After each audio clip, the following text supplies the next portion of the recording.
Dearest Isabel, I can't stop thinking about the time I spent with you. Dearest Tom, when I first saw you, I felt like I knew you, and I couldn't stop seeing my life with you. To be loved by you allowed me to feel again. The first time I read the script, I did tear up. Felt extremely close and humane. I love that, you know, and it made me go back and read the book that, of course, is, you know, an even more in-depth version of our film. And I loved that I kind of, maybe going back, sometimes it feels like this film feels old-fashioned because it was a long time when I read a book or seen a film when I was like, thought I was gonna choose a side or have a very clear opinion of characters or the story. And I love the fact that this was kind of how normal life is, when you actually get in depth and you get to know the reasons why somebody acts in a certain way, and then you start to relate to it, and you kind of start to see your own actions that you've made, or and you know situations when you haven't been proud of decisions you made, even though you were never, you know, intended to do something wrong.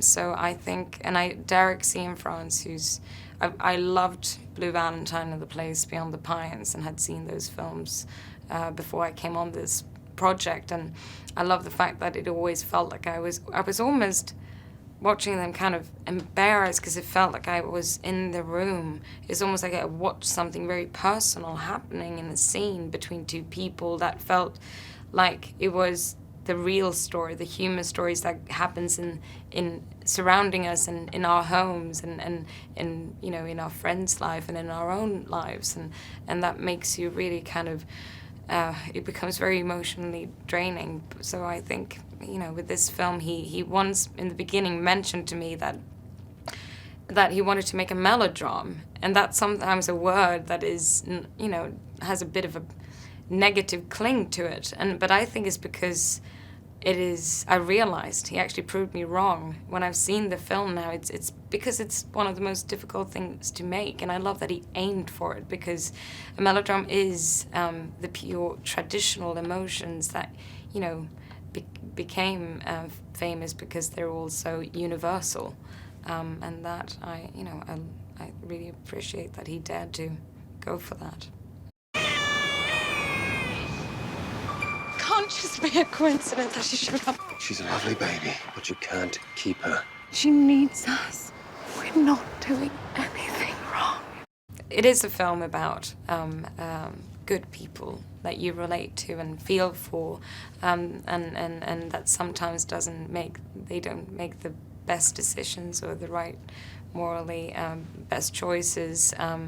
But I think that is, and I think when you just put with the dilemma in front of you, most people would just know what is right and what's wrong.